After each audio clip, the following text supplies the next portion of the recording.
যদি এই 12 তারিখের মধ্যে সরকার আমাদের দাবি মেনে না নেয় তাহলে কঠোর থেকে কঠোর অবস্থান কর্মসূচি বা বিক্ষোভ কর্মসূচি, প্রয়োজনে সচিবালয় ঘেরাও কর্মসূচি আমরা দিতে বাধ্য হব।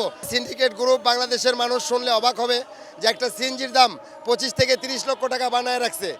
আমরা এই বৈষম্য দূর করার পর মাননীয় প্রধানমন্ত্রী এখন বর্তমান যে তারেক রহমান, উনি আসার পর আমাদেরকে সৎ ইচ্ছা দেখাইছে এবং 1 তারিখে গত সচিবালয়ে মিটিং করে আমাদের সমস্যার সমাধান করার কথা ছিল। সেই মিটিং বানচাল করছে কিছু কালো চক্রের অর্থের বিনিময়। যারা এই 25-30 লক্ষ টাকার সিএনজি এক একটা দাম বানায় রাখছে, তাদের সাথে লিয়াজু করে সচিবালয়ের কিছু অসাধু কর্মকর্তা এবং বিআরটির কিছু অসাধু কর্মকর্তার জন্য আজকে এই শ্রমিকদের দাবি আদায় হচ্ছে না এবং বাংলাদেশে মানুষ সাধারণ যারা ঢাকাতে বসবাস করে এদেরকে জিম্মি করে রাখছে কতিপয় কয়েকজন একটা চক্র। যারা এই গাড়ির দাম 30 লক্ষ বানায় রাখছে তাদের জন্য 200 টাকার ভাড়া আজকে সাধারণ যাত্রীদেরকে 400-500 টাকায় গাড়ি নিতে হয়।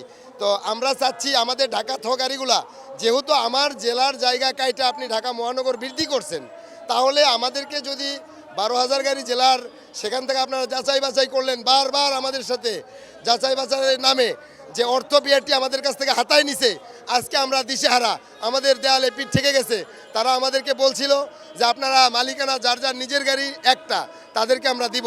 সেই জন্য আমরা গাড়ির কাগজপত্র পারফেক্ট করছি এবং মালিকানা চেঞ্জ করে আমাদের নামে করছি।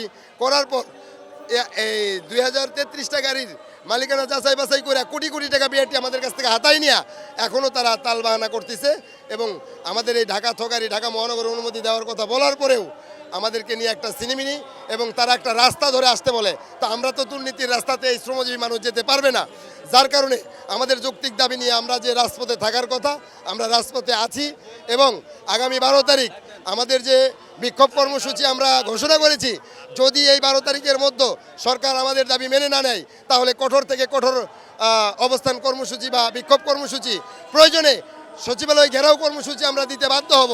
আপনারা বিগত দিনে দেখেছেন আমরা বিআরটি এর সদর কার্যালয় 7 ঘন্টা রাস্তা বন্ধ রেখে আন্দোলন করেছি সুশৃঙ্খলভাবে। তো এবার যদি আমাদেরকে আবারও সচিবালয়ে আসতে হয় তাহলে এমন কিছু ঘটতে পারে যার জন্য সরকার দায় নিতে হবে এবং এই সরকার হয়তো বুঝতেছে না যে শ্রমজীবী ক্ষুধার্ত মানুষের ভিতরের কতটা কষ্ট, এরা তখন কি করবে, সেজন্য কিন্তু আমরা দায়ী থাকবো না। এই জন্য আমি আমাদের মাননীয় প্রধানমন্ত্রীকে বিনীত অনুরোধ জানাচ্ছি আমাদের এই দাবিটা সে যেন নজরে আয় না, সুষ্ঠু সমাধান দেয়, শ্রমজীবী মানুষ যেন তাদের অধিকার নিয়ে ঘরে ফিরে যেতে পারে এবং এই সিন্ডিকেট যেন ভাঙতে পারে। 25 থেকে 30 লক্ষ টাকার মেট্রো মালিকের যে সিন্ডিকেট, এটাকে ভাঙতে হবে, ভাঙতে হবে, ভাঙতে হবে। দুনিয়ার মজদুর